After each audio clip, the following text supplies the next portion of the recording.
ఉత్తరప్రదేశ్లో రోడ్డు ప్రమాదం జరిగింది. హైవేపై వేగంగా వెళుతున్న స్కార్పియో వాహనం అదుపు తప్పి డివైడర్ను ఢీకొట్టి గింగిరాలు తిరిగింది. ఈ ఘటనకు సంబంధించిన దృశ్యాలు సీసీటీవీ కెమెరాల్లో రికార్డ్ అయ్యాయి. ప్రమాదంలో ఎటువంటి ప్రాణ నష్టం జరగలేదని పోలీసులు తెలిపారు.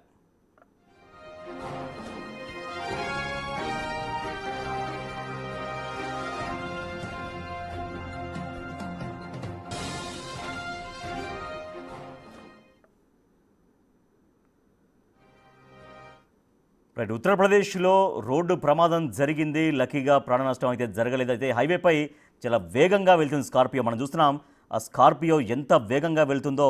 ఒక్కసారిగా మరి ఆ డివైడర్ వైపు తిరగడం, డివైడర్కు దాన్ని తగులుకోవడంతో అది మొత్తం బొంగరంలాగా గింగిరాలు తిరిగినటువంటి విజువల్ మనం చూస్తున్నాం. సో పక్కనే ఒక ఫ్యామిలీ కూడా వెళ్తున్నారు. పక్కన ఒక వెహికల్ పైన ఫ్యామిలీ వెళ్తున్నారు. అదృష్టవశాత్తు వాళ్ళకి ఏం జరగలేదు. అది సో ఆ ఫోర్స్తో పక్కనే వాళ్ళు వెళ్తున్నారు కాబట్టి ఆ ఫోర్స్తో జరిగితే అది గుద్దుకుంటే కనుక వాళ్ళకి ఢీకొంటే చాలా తీవ్రమైన ప్రమాదానికి వాళ్ళు గురయ్యేటువంటి ఆస్కారం ఉండేది. బట్ లక్కీగా సేఫ్గా వాళ్ళు బయటపడ్డారు. ఒక్కసారిగా దాన్ని చూసి ఒకసారి భయభ్రాంతులకు గురయ్యారు. దాని వెనకాల వెహికల్ కూడా వస్తుంది. మనం చూస్తున్నాం ఆ స్కార్పియో వెనకాల వెహికల్ ఒకసారి అక్కడ ఆగిపోయింది. మనం చూస్తున్నాం రెండు బాక్స్లో మనం ఒక రోడ్డు చూస్తున్నాం. సో దానిలో లెఫ్ట్ సైడ్ నుంచి వెళ్తున్నటువంటి స్కార్పియో ఒక్కసారిగా డివైడర్కు ఢీకొని ఒక బొంగరం అయితే ఎట్లా తిరుగుతుందో అట్లా ఒక 4-5 రౌండ్లు తిరిగింది. బట్ అక్కడ ఎవరికి సేఫ్గా ఎవరికి ఏం కాలేదు.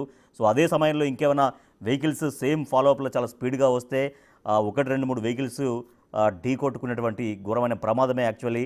బట్ అదృష్టవశాత్తు ఆ రోడ్డు బిజీగా లేకపోవడం తోటి ఎవరికి ఏం జరగలేదు. సో పక్కనే కరెక్ట్గా వెహికల్ పక్కన నుంచే వెళ్తున్నారు. ఒక 2-వీలర్ పైన వెళ్తున్నటువంటి వాళ్ళు కూడా ఇలా సేఫ్గా ఉన్నారు. ఏమాత్రం వాళ్ళకి తగలకపోవడంతో ఒక ప్రమాదం తప్పింది అని చెప్పొచ్చు.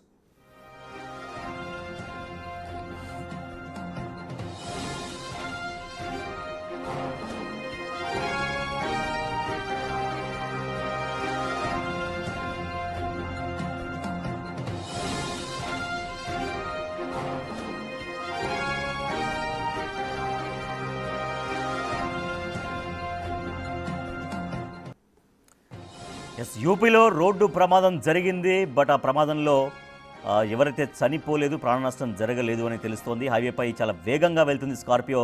అది ఎంత వేగంగా వెళ్తుందో అది మొత్తం రౌండ్స్ తిరుగుతుంటే మనకు అర్థమవుతుంది. చాలా ఫాస్ట్గా వెళ్తుంది, చాలా స్పీడ్గా వెళ్తుంది, ఫోర్స్గా వెళ్తుంది.